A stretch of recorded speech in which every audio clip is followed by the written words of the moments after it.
The number one weakness that may hurt the BJP electorally. So over-dependence on Mr. Modi is probably the greatest risk I see if I'm a BJP guy. Is there anything Prashant Kishor is afraid of? If you were a stock picker and these politicians were stocks, Look, what are we who would you reducing bet on? ourselves to? Who would you bet on? Should I give you a list or you want to tell me the 5 you would bet on? I would not. Okay, so I'll give you. Akhilesh Yadav, Aditya Thackeray, Chirag Paswan, KTR, Jagan Reddy, Raghav Chadda, Omar Abdullah, Udaynidhi Stalin, Abhishek Banerjee. Look what he's mentioning. All potted plants. See, he is wanting me to pick from 10 bad stocks, which is going to be the multi-bagger. None. So you give us your pick.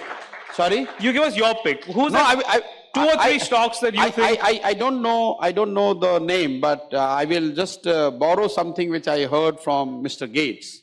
He was asked this question when I was in UN. He was visiting Africa, and somebody like us would have asked that who will replace you as the richest person on the planet? And he said, I don't know who will, but I know for sure that the person who is going to replace me is not in the business today. Okay. Because if he would have been in the business, I would not have surpassed him. So what I see is all the names what you're saying, it's like you're looking in the rear. It's not young or old. JP challenged Indira ji. He was not young. Okay. But he was not part of the dispensation. He was not one of the chief ministers or one of the political leaders. BP Singh, when he challenged Rajiv Gandhi, he was not. None of us could have predicted this in 85 that it will be BP Singh. Anna Hazare was always there on the horizon till he emerged in one form and he literally destroyed the credibility of UPA through Anna Andolan. Yeah. So we don't know if that person, I'm not saying by default it will be a new thing. You cannot sell the old thing again and again. Okay, so is there one person who's not in politics today who you think has a great opportunity in politics? Anyone who anyone who is willing to put 12 hours and has a 10-year plan has an opportunity. As simple as this, including you. Okay. What is the number one weakness that? No, I'm already there. I'm already in politics, so I don't fit the bill. Yes. The number one weakness that may hurt the BJP electorally. Over-dependence on Mr. Modi may not hurt him today, but as it has happened in the case of Congress, over-dependence on Indira Gandhi, the moment she went, all flaws are now apparent to us that there was no organization, there was no decentralization, there was no second-rung leadership, etc., etc. So long she was there, dominating, winning, nobody talked about this. So over-dependence on Mr. Modi is probably the greatest risk I see if I'm a BJP guy. And BJP after Modi, whenever that happens, at some point, is there somebody you think is likely to take that place today you can identify, or will it be? I have no wisdom on that. I just said that whoever comes will be more hardliner than what Mr. Modi is. And will Nagpur decide or will the people decide? Sorry? Will Nagpur decide or will the people I have no idea about these things. Okay. I'm sure it's a BJP rank and file, the cadre, the key stakeholders will decide, put together. How Mr. Modi was decided. There was not one room where everyone sat and came with Mr. Modi's name. It was a 2-3 years of grassroots thinking, talking, pressure building. That forced the stakeholders to sit together and recognize him as a leader. The one thing you've learned from Nitish Kumar?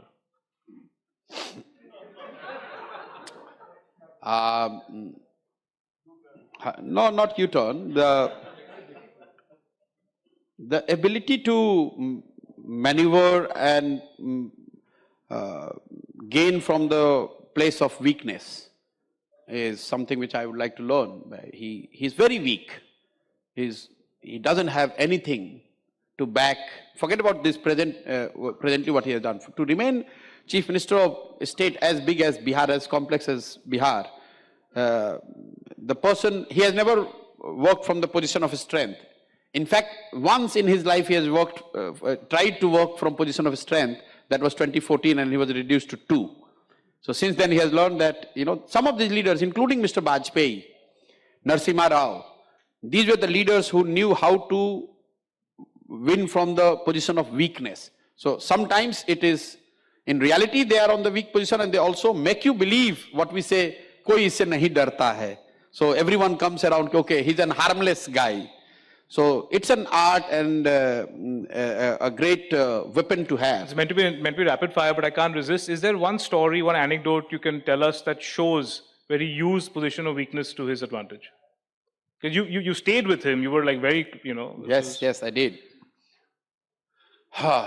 The very first time when he became chief minister, which was much before Mr. Modi, me or anybody else, BJP was twice in terms of numbers than Nitish Kumar. Yeah. And that time it was BJP who fought Lalu Yadav.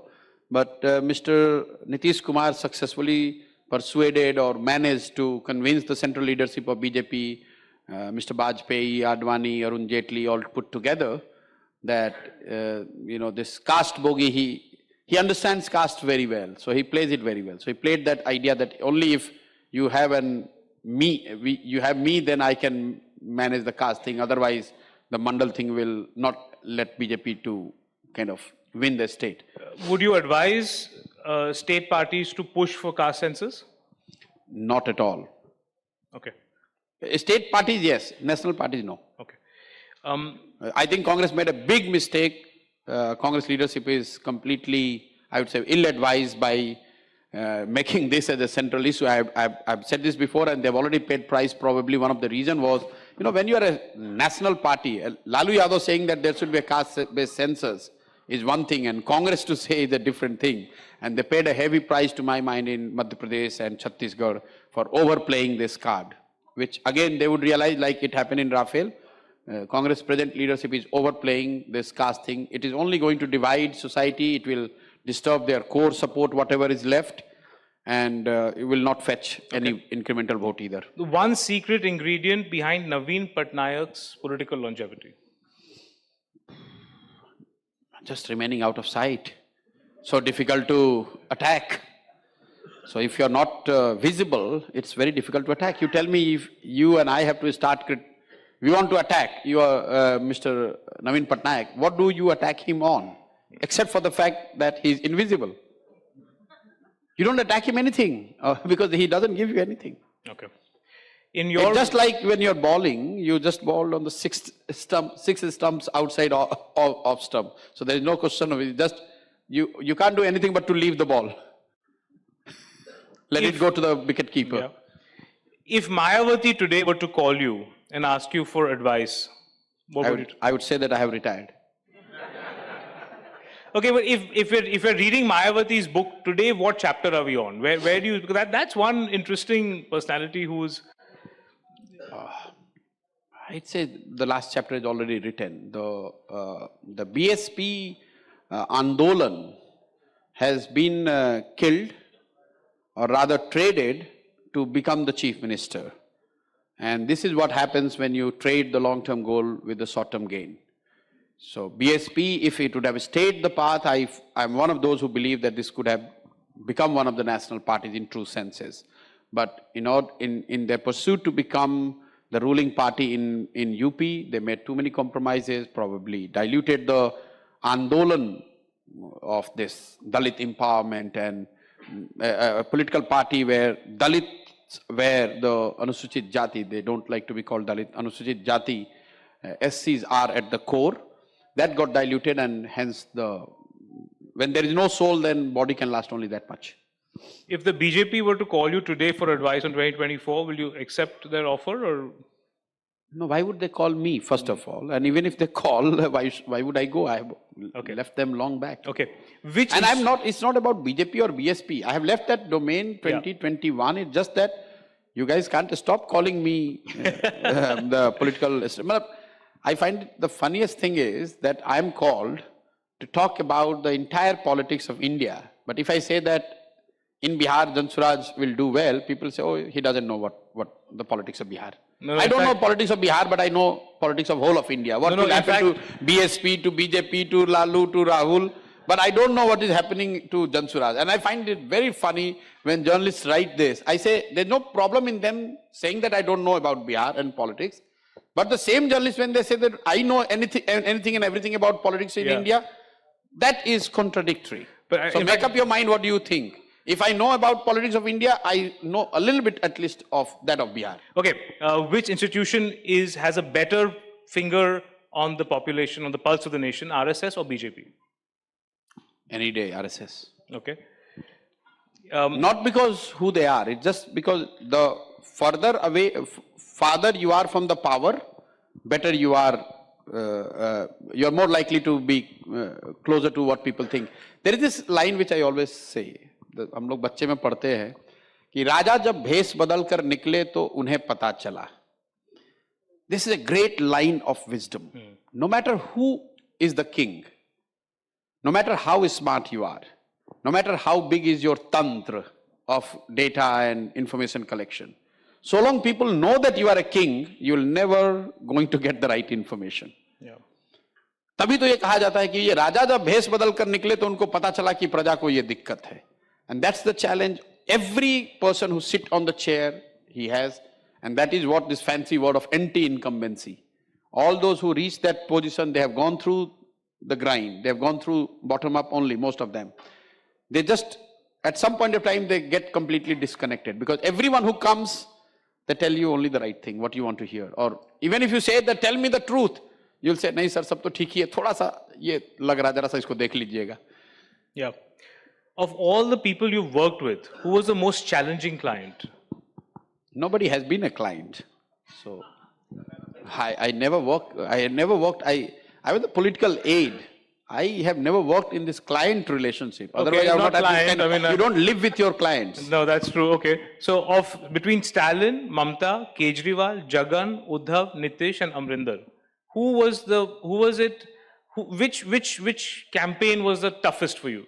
Toughest was Punjab in 2017 because it was with Amrinder Singh and Congress, which is up against a rising force of AAP. A lot of people do not realize that what stunning success AAP got this time, they would have got it in 2017 only, but for the campaign what we did. So I have said it before, I have said it immediately after the election. It was the toughest election. It not talked about much because it was not between Modi and Rahul and two national parties, but it was the toughest election to crack.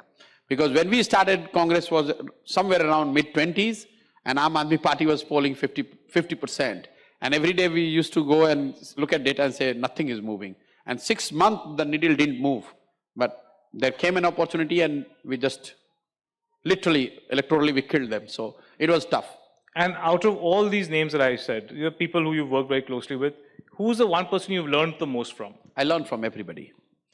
My father has taught me one thing which has done great service to me, that whoever you meet, there will be always people who will look at the gaps. You look at what is his strength, why that person. So I have learned a great deal from Lalu ji, from Nitish, from Modi, everyone. We learn from, I'm nobody. I learn from everyone. The one big difference between Modi of 2019 and Modi of 2024? Oh, I told you, that in his own way, in 2019, he was somebody who is taking India to the greater glory. In 2024, he is somebody who is bringing God to India. Identity or welfare? Which one of these is the more potent election weapon? Welfare. Never make this mistake. A bad government, no matter how much you play, whether it's Mandal, Kamandal, will not give you the vote. Okay. It will give you some vote, it will not give you the victory. Unless you marry welfare with identity with something, welfare with something, it's not going to work. The one thing that needs to change in Dravidian politics? Dravidian politics? Yes. Dependence on cash. It's a sad affair for some of the most prosperous and well-performing states. The influence of money in politics is far greater and worrisome than what it is in northern India.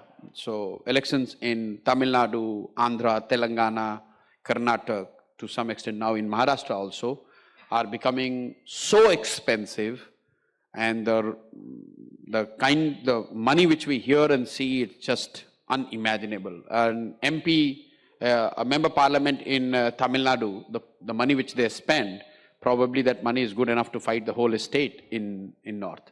It's sad.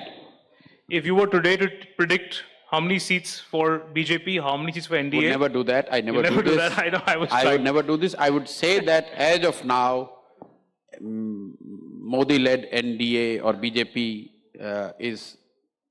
they have a significant advantage. They are well ahead. It would take something unthinkable in next 2 months for their gains to reverse. Okay. It's not easy. Last question, rapid fire, then if you have time, we'll take the audience anymore. Is there anything Prashant Kishor is afraid of? I'm afraid of... Prashant Kishor is afraid of? I'm afraid of getting up in the morning and realizing that my brain is not working. I'm very scared of this brain strokes. So, okay. So if I'm not able to think, that's something which really scares me.